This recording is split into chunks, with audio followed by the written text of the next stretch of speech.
সিরাজ সরকারের পিতার মৃত্যুবার্ষিকীতে ইফতার মাহফিল ও দোয়া অনুষ্ঠান। হাইমচর ইউনিয়নের চর ভৈরবী খুইশের মোড়ে অনুষ্ঠিত হল সিরাজ সরকারের পিতার মৃত্যুবার্ষিকী উপলক্ষে ইফতার মাহফিল।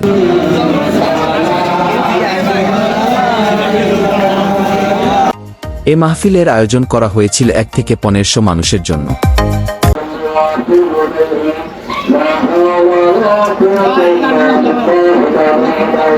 অনুষ্ঠানে এলাকার মানুষজন উপস্থিত হয়ে ইফতার গ্রহণ করেন এবং আল্লাহর কাছে দোয়া করেন।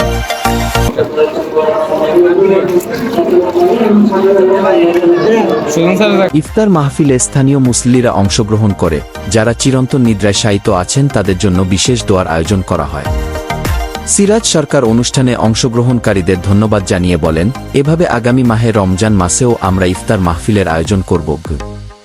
এ ধরনের মাহফিলের মাধ্যমে এলাকার মানুষদের মধ্যে সমভ্রান্তি ও ঐক্যবদ্ধতা গড়ে ওঠার পাশাপাশি ধর্মীয় মূল্যবোধের প্রসার ঘটবে এ আশাবাদ ব্যক্ত করেছেন সিরাজ সরকার। এভাবে বৈষম্যহীন সমাজ গড়ার লক্ষ্যে সিরাজ সরকারের এ উদ্যোগ সত্যিই প্রশংসনীয়। শেষে দোয়া মোনাজাতের মাধ্যমে মুসল্লি ইফতার করেন। ইফতারের ছিলেন খেজুর এবং শরবত। মাগরিবের নামাজের পরপরে খাওয়া দাওয়ার অনুষ্ঠান শুরু হয়েছে।